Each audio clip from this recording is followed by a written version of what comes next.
영접하는 자, 환영하는 자입니다. 그 이름을 믿는 자, 예수님의 인격을 믿고 신뢰하는 사람이죠. 이런 사람은 하나님의 자녀가 되는 권세를 주십니다. 하나님의 자녀가 되었다 이렇게 표현하지 않고 하나님의 자녀가 되는 권세를 주셨다 이렇게 말씀을 해요. 누구든지 예수님을 믿으면 하나님의 자녀가 되는 권세를 받습니다. 권세라는 말에 강조점이 있죠. 헬라어로 엑수시아라고 하는데 이 권세라는 단어를 영어 성경에는 두 방면으로 번역을 해요. 어떤 성경에는 right, 권리라는 의미로 번역을 했고 어떤 영어 성경에는 power, 능력으로 번역을 했습니다. 바로 이 두 가지 번역이 오늘 말씀의 실권의 핵심이에요. 여기 권리라고 하는 것은 하나님 자녀의 법적인 권리입니다. 신분 보장, 자녀로서의 권한, 이걸 의미하는 거고요.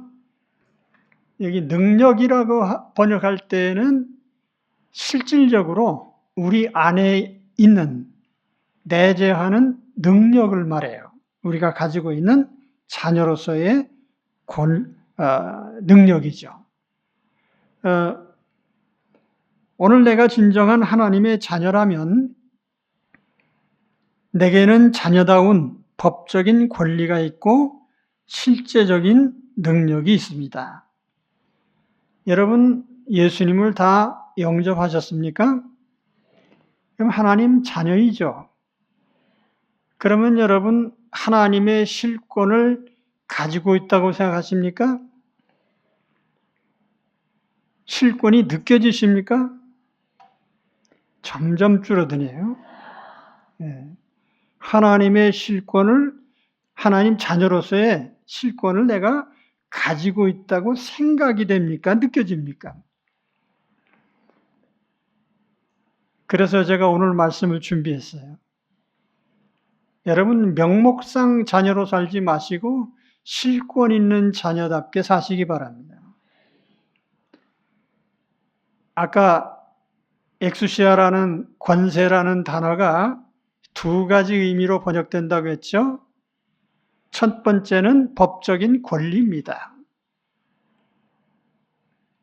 나는 천국을 상속받을 법적인 하나님의 자녀입니다. 엑수시아라는 단어는 최상위의 권력자가 허용한 권리나 권한을 의미해요. 그래서 이 단어는 사실 권리를 의미하기도 하지만 자유를 의미하기도 해요. 권한이 높을수록 권리가 많을수록 자유도가 높아지는 거죠. 나는 하나님께서 하나님 법으로 신분을 보장한 하나님 자녀입니다. 성경은 우리를 하나님께 입양된 자녀라고 합니다. 그 의미는 조금 있다가 이해하실 거예요. 양자나 친자나 법적인 권리에는 차이가 없습니다. 로마서 8장 15절에 보면은 너희는 다시 무서워하는 종의 영을 받지 아니하고 양자의 영을 받았으므로 우리가 아빠 아버지라고 부르짖느니라. 하나님을 아버지라고 불러요. 자녀의 신분으로. 하나님의 자녀가 되는 조건은 단 한 가지입니다. 예수 그리스도를 믿고 의지하면 자녀가 됩니다.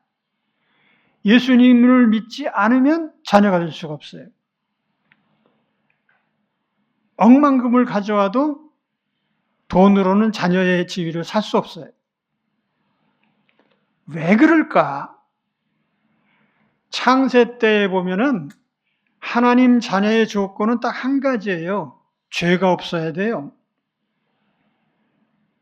그런데 인류의 시조인 아담이 타락한 이후, 하나님을 떠난 이후로 단 한 사람도 원천적으로 하나님을 믿고 신뢰하고 산 사람이 없어요. 저부터 태어나서 하나님이 누구지도 몰랐어요. 하나님 없이 살았죠. 무신론자. 이렇게 원천적으로 하나님을 등지고 살고 있는 사람을 단 한 가지 예수님 믿는 것 때문에 자녀로 인정한다.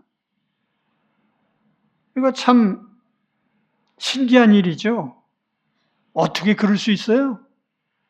그런데 예수 믿는 것은 단순해 보이지만 예수님 자신은 사실 단순한 일을 하신 게 아니에요. 우리는 예수님을 믿기만 하면 되지만 예수님은 우리 대신 목숨을 버리셨거든요.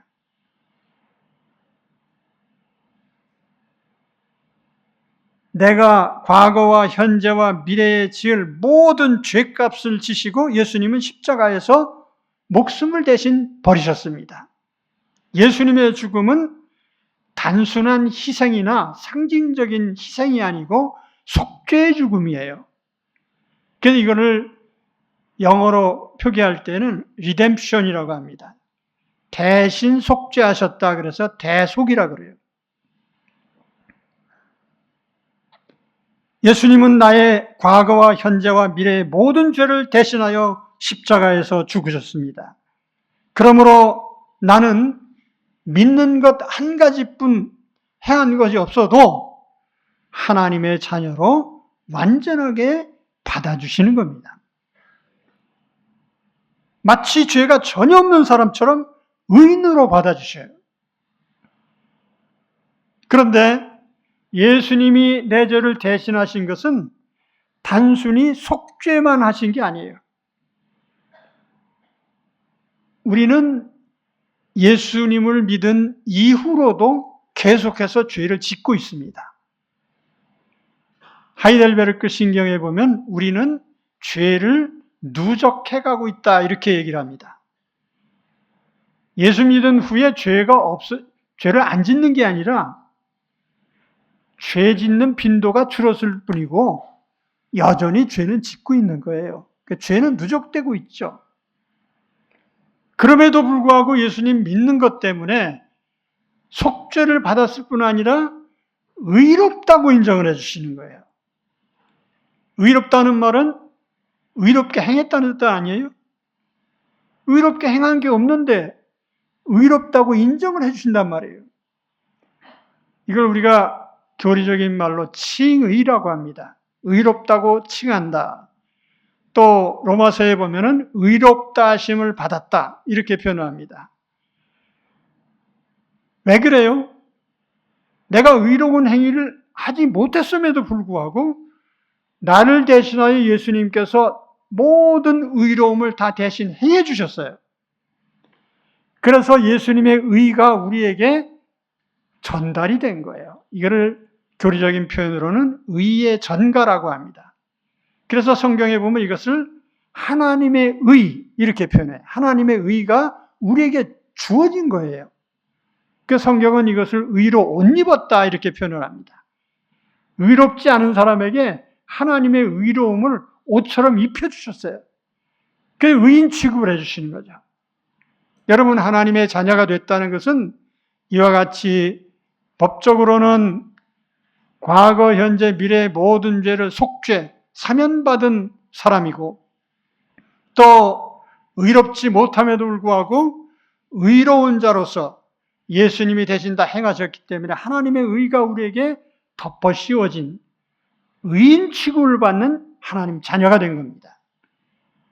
그래서 예수 믿는 것은 단순해 보이지만 예수님은 단순한 일을 행하신 게 아니에요.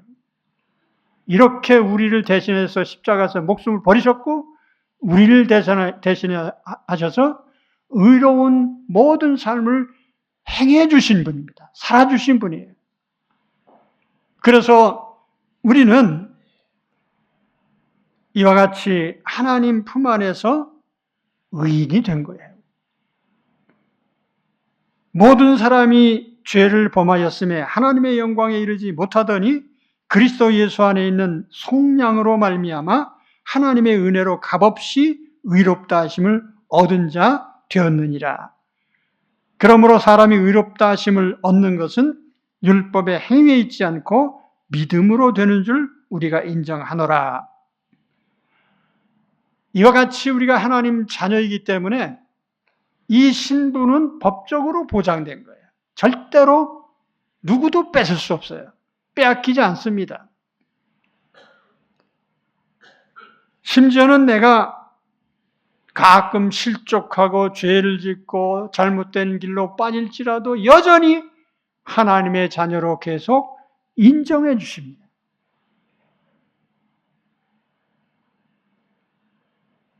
별 감동 없으세요?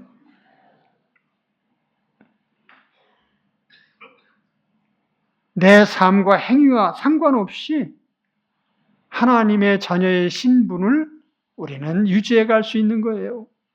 왜요? 예수님께서 내 죄를 대신하셨기 때문에. 뿐만 아니라 지금 이 순간에도 예수님은 하나님 보좌 한편에서 우리를 위해서 변론을 하고 계셔요.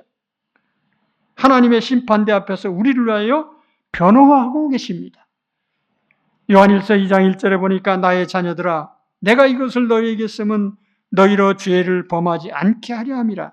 만일 누가 죄를 범하여도 아버지 앞에서 우리에게 대언자가 있으니 곧 의로우신 예수 그리스도시라. 아멘. 그뿐만이 아니라 성령께서도 우리를 위하여 마치 내가 아무것도 깨닫지 못하고 있는 자처럼 그렇게 살아갈 때에도 성령님은 나를 위해서 대신 기도해 주고 계셔요. 이와 같이 성령도 우리의 연약함을 도우시나니 우리는 마땅히 기도할 바를 알지 못하나 오직 성령이 말할 수 없는 탄식으로 우리를 위하여 친히 간구하시느니라. 이와 같이 우리는 변함없이 하나님의 자녀로서의 신분을 보장받고 계속 하나님의 자녀로서의 지위를 누려갈 수 있는 것입니다. 이게 전적으로 하나님 은혜죠. 이게 우리가 가지고 있는 법적인 하나님의 자녀로서의 권한이라 그 말이에요. 이 권리를 늘 가지고 사시기 바랍니다. 그 다음에 두 번째, 나는 영적인 삶을 살아가는 거듭난 하나님의 자녀입니다. 두 번째 제목이에요. 이 권세라는 말에 담긴 두 번째 의미는 능력이라고 그랬죠. 이 능력이라는 단어를 파워라는 말로도 번역하지만 ability라는 말로도 번역을 합니다. 앞서 말씀드렸듯이 무한대의 능력이 아니고 최고 권력자가 허락한 범위 안에서의 능력이에요. 권리도 마찬가지지만 능력도 마찬가지예요. 다시 말하면 하나님이 허락하신 범위에서 우리는 자녀로서의 능력을 가지고 있다는 말이에요. 실권을 가지고 있어요. 그 무슨 실권이냐? 영적인 권한인데, 영적인 능력인데, 그래서 이 영적인 능력을 가진 하나님의 자녀를 성경은 거듭난 자녀라고 말합니다. 우리가 법적인 자녀일 뿐 아니라 권한을 가진 자녀일 뿐 아니라 능력 있는 자녀예요. 파워를 가진 자녀예요. 그래서 여러분 예수님 믿고 거듭난 하나님의 자녀들이라면 이제 영적 인간답게 사셔야 돼요. 영혼 중심, 육체 중심이 아니라 영혼 중심, 물질 세상 중심이 아니라 영적 세계, 인간의 권위가 아니라 하나님의 권위, 인간의 말이 아니라 하나님의 말씀, 하나님의 법. 그렇기 때문에 영적 존재로 살아가는 실체가 바로 영적인 거듭난 사람의 모습이에요.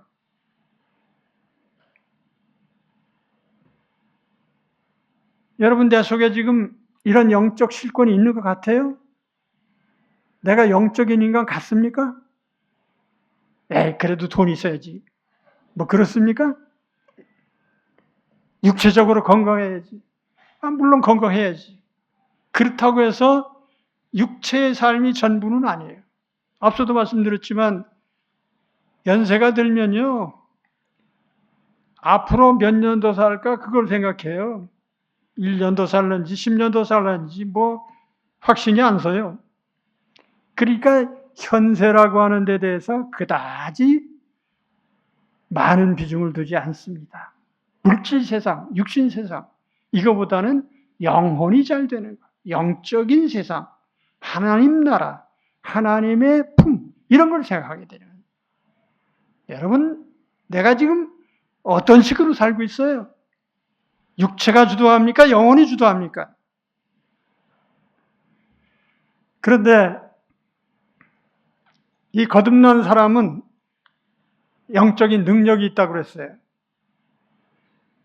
성경에 보면은 성령으로 사는 사람 두 가지 특징이 있어요. 첫째는 성령의 은사를 힘입어서 삽니다. 고린도전서 12장 8절에 보면은 성령께서 우리에게 이런 선물을 주셨어요. 은사라는 건 선물이거든요.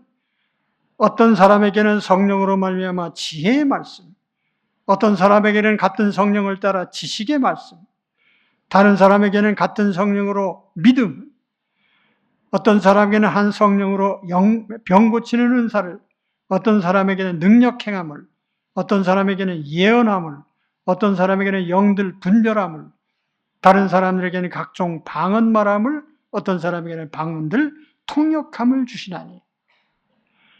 그런데 이런 능력들이 사실은 모든 성도들에게 주어지는 거예요. 물론 다 주어지진 않아요. 저는 목회자이기 때문에 내 안에 무슨 은사가 있나를 항상 느끼고 삽니다. 나는 목회자니까 당연히 말씀과 지식의 은사를 가지고 있어요. 하나님 말씀 보면 해석이 되어지고 이것이 무슨 의미를 가지는지, 내게 무슨 말씀인지 이해가 되어집니다. 또 양들을 인도할 수 있는 인도자의 능력도 주시고 때로는 믿음도 주시고 미래에 대한 선지자적인 안목도 주십니다. 여러분, 우리 마음속에 성령의 은사가 주어져 있어요. 하나님의 자녀라면 당연히 다 주셔요. 왜요? 자녀답게 살게 하시기 위해서. 하나님의 뜻을 시행하면서 살게 하시기 위해서. 여러분, 날마다 누구와 싸웁니까? 이웃 사람과 싸워요? 죄와 싸우셔야 돼요. 죄와. 성경에 보면요, 하나님의 뜻은 이것이다라고 분명히 표현한 것 가운데 하나가 하나님의 뜻은 너희의 거룩함이다, 이렇게 말씀을 합니다. 그러니까 우리가 생각하는 어떤 성취나 목표가 아니에요. 하나님은 우리가 거룩해져서 하나님 자녀, 하나님 나라에서 살 수 있는 존재로 만들어 가시는 게 하나님의 뜻이에요. 그러니까 매일같이 우리는 거룩을 이루려면 죄와 싸워야 돼요. 죄와 싸우려면 육신의 주먹 가지고는 안 돼요. 성령의 능력이 있어야 돼요. 이런 삶을 사십니까? 성령의 은사로 사시기 바랍니다. 성령께서 내게 주신 그 은사를 통해서 죄와 싸우고 하나님의 뜻을 실행하기를 힘써야 돼요. 참으로 신비해요. 하나님이 싫어하신다는 게 느껴지면 두 번, 세 번 반복할 수가 없어요. 마음에서 용납이 안 돼. 죄를 지을 수가 없어요. 성령님이 그렇게 역사를 하셔요. 거룩을 이루어 가시는 거죠.